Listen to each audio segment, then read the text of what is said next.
Stress and burnout is what I've been reading about today in Harvard Business Review. We Americans are working on average 3 hours more a day than before COVID. What is causing this overwork and overwhelm and a high incidence of burnout? There's a common thread, and it's boundaries. Healthy boundaries. Today, I'm going to talk and share a couple stories and steps about how you can create healthy boundaries in your work and home life that will help you prevent burnout.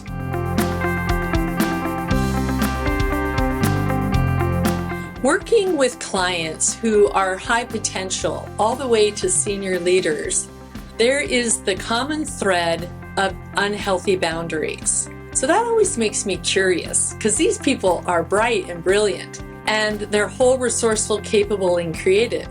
So my curiosity prompted this question: what's in it for you? What's in it for you to constantly say yes and work harder, add more to your plate, and risk lack of good health, mental health, physical health, emotional health? What's in it for you? So you want to hear the common answers? They are this. I say yes because then people will think I'm a star. They'll think I'm special. They'll know they can trust me. I say yes because I like to stay busy. I have to have my hands in every project. I say yes, fill in the blank, right? It may be time for you, just like I had to years ago, to take off the cape. You don't need to be Superwoman or Superman, especially if it's going to lead to unhealthy boundaries and anxiety and stress. So when you heard that list, what stood out for you? What's your reason for saying yes? And is the value of saying yes and being overworked, is it still serving you? I've got to believe, if you're still listening, that you are struggling with how to create healthy boundaries. You want something different. It's not working anymore. So let me give you a step that will keep you saying yes, but we're going to add a couple things. It's yes and ... with a pause. So when the boss comes in and says, hey, I want you to take on this project, and it's probably going to take, 10 or 20 extra days in the next quarter, but I've got to have you do it. Yes, and let me look at my list of priorities and projects. Let's collaborate and see what I might have to take off my plate so that I can take this new project on. Now, your boss might not be happy. Your boss may take a long, deep breath and look at you with a quizzical face, because you've trained him or her, you've trained them to know that you're always going to say yes. So now you're trying on the yes and. So there might be a moment of friction.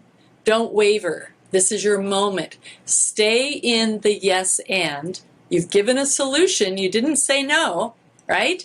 So stay with it and allow that superior, your supervisor, to collaborate with you and create a way where you can take on the new project, but take something off your plate.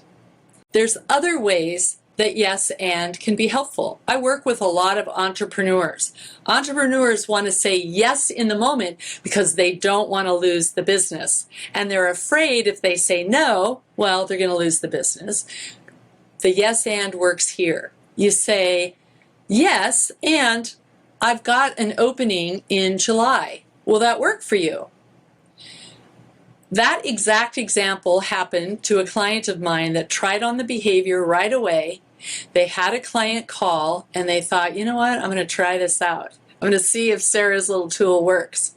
She was terrified because she was afraid she'd lose the business, but she's full up right now. She tried it, it worked. And the yes and is an easy step because you're already used to saying yes. And now you're just going to add and to it. I'll tell you about a client this week that shared a story with me that just warmed my heart. And that they were on the East Coast, they're near the ocean, they had an Airbnb all set up, and they went out with a client for the day. They're in sales, they're working on selling a product, and at the end of the day, they had a dinner. The client supplier work with said, hey, let's go to such and such bar. It's so cool, and it'd be really fun to hang out for a little while. Well, this client of mine is bordering on exhaustion. They have anxiety, they've gained weight, and their blood pressure is going up. And they're a very young person. They tried out the yes and. Yes, I'd love to go with you, and I really need my rest. I've got an early plane tomorrow morning, so let me take a rain check. We'll do it next time. The next morning when she woke up, she told me for the first time she woke up before her alarm. She was refreshed. She'd had some downtime, some decompression in her hotel or her Airbnb, and she was able to wake up before the alarm and start on her day. These are incremental steps that as you continue to retrain the people around you, from you always saying yes to you saying yes and creating those healthy boundaries that are going to support mental health, emotional, physical, and even support your business, because you're going to be more vital and alive than overwhelmed, overworked, and on your way to burnout. Before we go to the second step, take a moment and hit the subscribe button. We provide videos with content that will continue to support you in your authentic leadership. Let's get ready for the second step, which is what I call an exit strategy. Most people can't finish the toast at a wedding or finish their conversation. They keep talking and over talking. Why? All of this is because there's no end in mind, no exit strategy. So back to the overwork, overwhelm, and next to burnout. A lot of what's been happening since COVID, post-COVID, is more travel, more socialization and travel, and this is all building towards overwork and overwhelm and late hours and early mornings. So how do you stop this wheel that seems to be going faster and faster and faster? Have your exit strategy. When the dinner is winding down and you are thinking about getting back to your hotel room, what can you say? What could you say to leave without offending your customer, offending your coworkers? Have your exit strategy ready. I've worked with several clients around this, and here's a couple of great examples. One was the client sent ahead a text to the group of people that she was going to have dinner with, and she said, hey, by the way, I've got an Orange Theory appointment in the morning, so I'll be leaving right after dinner. I can't go to the bar or have a second bottle of wine. Thanks for your support, you guys, because you know I really need this. So she got her coworkers and her client to support her exit strategy. Someone else that just tried it out for the first time this week was actually able to not only end the night on a high note, they were able to take a walk on the beach the next morning well rested. What did they say?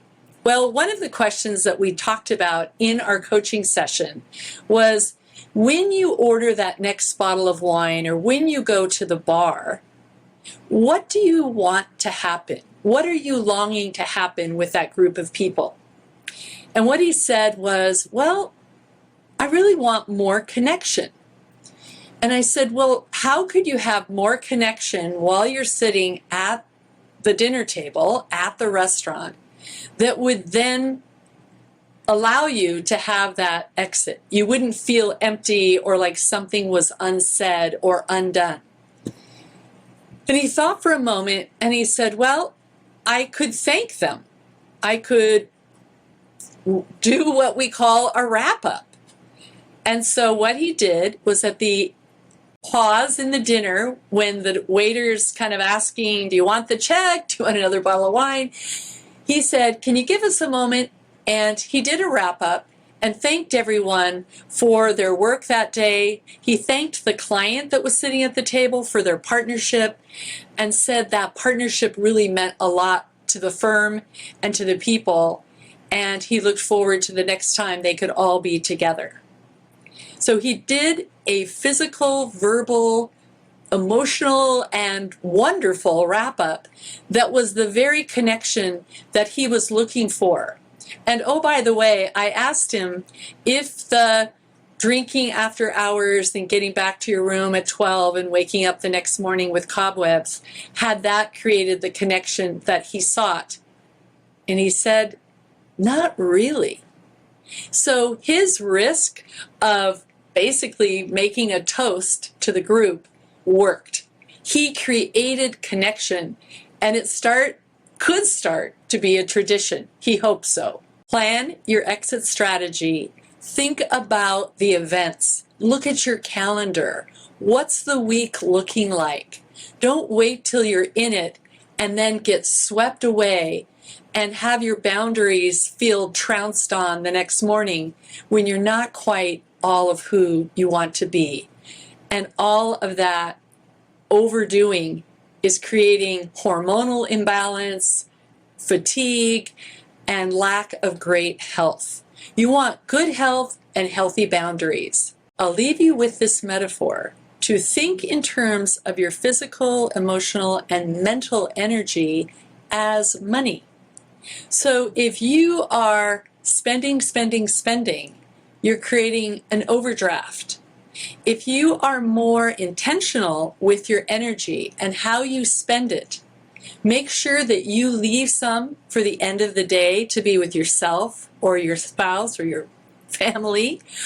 On the weekend, to have enough energy to not sleep during the day, as one of my clients started off doing, but to have vitality and energy and something in the account so that you're not running on empty. You've got energy. You've got cash for you.